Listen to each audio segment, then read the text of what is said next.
Now, whatever you think of Jerry Lewis, I want you to put it aside for the next few minutes because I think you're going to hear things from Jerry Lewis that you've never heard before. Certainly one piece of information about his drug abuse I know will be revealed tonight for the first time. He's in South Florida to make a movie, and he's going to be with us for a few months, and I know he's watching now, so let's watch as I talk to Jerry Lewis. Let me oversimplify Jerry Lewis, and I'm trying to represent the people watching now who only know you from television or movies. First word comes to my mind is egomaniac. Mm-hmm. Have you heard that before? Oh, sure. From friends, not from enemies. But no. There are no such things as enemies. I don't believe in enemies. I just think that there are people that don't know you. Okay. Those who don't know you use that term often. I think that you will find that I am placed in the category of some marvelous people with the term egomaniac. I can give you a list of people who over the years have had that term used, and I'm very proud of it. Charlie Chaplin was an egomaniac. Stan Laurel was an egomaniac. Buster Keaton was the egomaniac. I'm very proud to be in that company. And you will find that the term egomaniac, Joe, is usually applied to those who are multifaceted. The minute they do more than one job, for some strange reason, and I suspect that the reason for it is that you are punctuating how singularly faceted the envious performer might be. He therefore must put a brand on you, hence egomaniac. So it doesn't really bother you to hear that word used? Anything negative bothers me, Joe. Anything that I believe is unfair.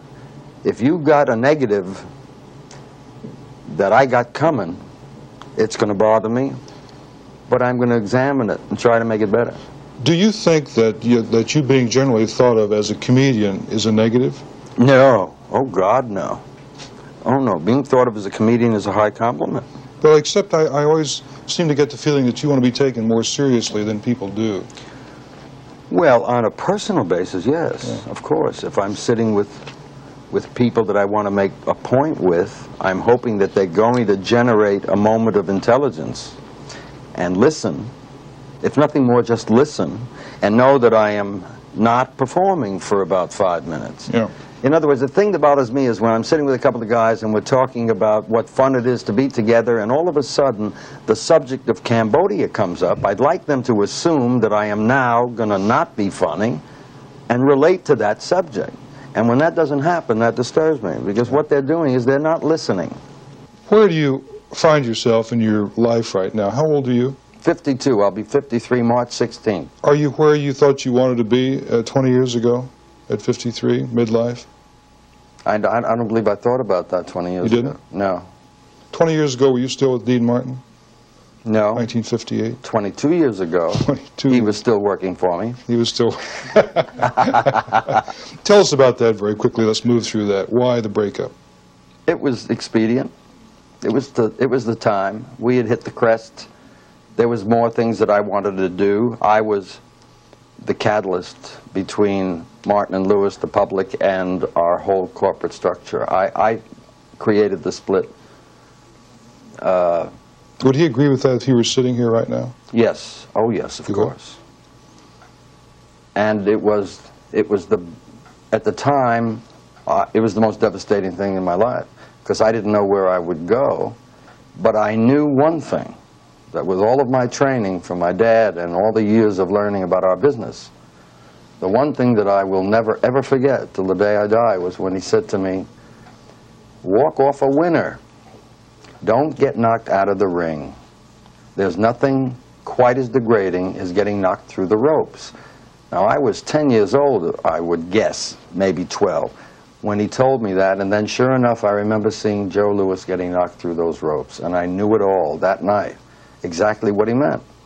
Well, Dean and I were the champions of the world, and if we'd have sustained what we were doing, while beneath all of that and behind the scenes the undercurrents were beginning to build up, it had nowhere to go but down, and that's getting knocked out of the ropes. Was it a very sudden thing? I mean, did you just say to him one day, "It's over"?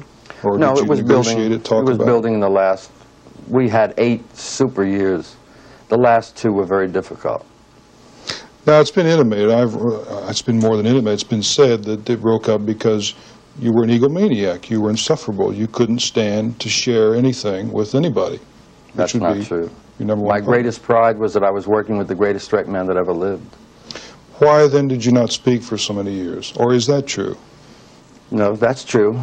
I doubt very strongly if anyone had the relationship that we had would speak. I don't believe in the people that get divorced that tell me that they're just wonderful friends. They've been divorced and they're just the greatest of friends. I think that's a lie. I don't believe there is such an animal in the human condition. If a man and a woman live together and they give one to another and all of a sudden they're incompatible, you're going to tell me they're going to be friends? Let's talk about the telethon, and let's deal immediately with all the negatives so that we can either answer it or don't answer it. First of all, why? You would think if someone were trying to do something to help children, no one would find fault with that. Of course. It seems to be quite the opposite. I have read and I have heard people say to me the following: it's nothing but a tax device for Jerry. He makes a lot of money from 7-Eleven and the other groups who put money into it. They write it off as taxes, and while he claims he doesn't get any money for it, he does in terms of free office space, free cars, free travel, whatever. Really? Yeah. Really? Well, the books are open, Joe. My books, the books of our organization, the books of 7-Eleven, the books of any. We are governed by the United States of America. And if you look into the books, you will find out why I will probably have problems paying my taxes this year. That's how much money I make. First of all, you're talking about the percentages on a scale of 100. You're talking about 4 people. Because there's 96 people that would hit you in the mouth if you ever inferred that anything that I was doing was other than exactly what it is. Now, in answer to the negative part, I raised $30 million Labor Day, my friend. That's going to save children's lives and build research centers. The American public have had 30 years to scrutinize my integrity. I stand on that record. And my books will show you that I've had to have tax problems in the last 10 years because much of the dollars that I make as a performer, I poured into the Muscular Dystrophy Association. My own dollars.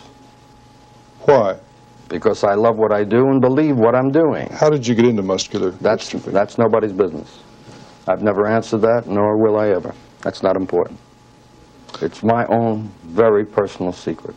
You seem extremely tranquil and at peace, would be the way I would put it. Thank you. I am.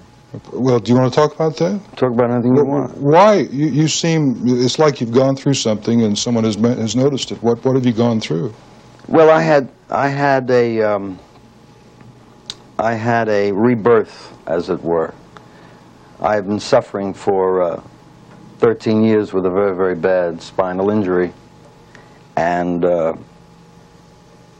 that created many, many problems, many of which you might have noticed on the tube. Problems in that I had devastating pain every day of my life, and I had to live with this pain. The pain was so severe and became so bad because I broke a piece of the spinal column out, and had it gone another quarter of an inch, it would have been severed. And for 13 years and 8 months, I lived on painkillers. Really? And I became totally addicted to the painkillers. Not only that, but I was building up terrible ulcers from the toughest drug that you could take to kill pain, which is Percodan. Mm. One Percodan 13 years ago took me through a day without pain. By the time I went into the hospital on the 29th of September, I was up to 9 and 10 Percodan a day. Now that includes this last telethon we saw you That's on. Correct. All of which I cannot remember. There's not very much I can remember. I'm being told now by my family and my friends and my staff and my whole operation of some of the things that I had gone through that I don't really remember. But I have visited Addicts Anonymous. They cleaned me out in Houston. They found a new way to relieve my pain without the aid of that devastating drug. The pain is lessened. It will never go away, but I will learn to live with it as it is now. They found a miracle for me. They found a medication that is non-addictive, that helps me if I do need some help from the pain. Oh. So I had 6 days in Houston under the care of the greatest man that ever lived, Dr. DeBakey. That's the day that they were releasing me from the hospital. I would not like to show you the photograph of what I looked like the day I went in. But I had gone to Houston for DeBakey, who was a heart man, but he had put all of his neurologists on me, and the best men in the world. I've seen every specialist all over the world trying to get help, and it's just nothing can be done about it. So each time I'd go to Houston, they tried everything possible to help me. And DeBakey was becoming so frustrated because here he is opening hearts and saving human beings, and one of his best friends in his life he can't help. This last trip, and this is the first public discussion that I've made of any kind relative to this. Really? They found a steroid that they injected into my spine, and by eliminating some of the fluid of the spine, the very injury fluid, that, along with the compound, seems to have been the answer. And I have been clean now since September the 29th. I have taken no medication of any kind, nor Coca-Colas. I was on 20 Cokes a day. That, along with medication, was really screwing up my head. So you have, well, you are a different person then. Yes, very much so. Do you ever act crazy like you used to? Of course. Would you do it now for us? Would I do it now? You know, the voice, the whole... I don't know. You see? People... I might. Well, try it or something. I mean, that's what you became famous for. That's right, but that's not what you came to interview. Well, yeah, I kind of wanted to see that, too. If you'd have said so, you wouldn't have gotten the interview. Why? Simply because when you want to see that crazy character, buy a ticket. Oh, now that doesn't sound like you. Yes, it does. I'm now being totally objective, and I'm wearing another hat now. I'm a businessman. But you want a performance? Let's get an audience, get some cameras. I'll knock you right off your seat. I'll be as nutty as you ever saw. Now, Jerry, that sounds too cruel and venal for you. No, but what, cruel? Knocking you off your seat from laughter? No, wanting to charge for a moment of... Let me ask you this way. Yeah. Let me rephrase it. Okay. It might have sounded harsh. Yeah. If you were interviewing Dr. Michael DeBakey, would you ask him to cut someone's heart open for you? If I could. I mean, if it were practical. It doesn't make any sense. I would like to film an operation of his without him saying, I'll charge you my fee, my usual fee. It really is not all that easy to turn the dial. Of course not. And what I meant by pay is that I would have to show up at that committed performance and bring all of those values that are necessary to perform the craziness. But just to, yeah, sure. Well, I asked the question to get into the point. I can get crazy at any time and insane. Your camera would be over there. Your tie would be part of the lamp.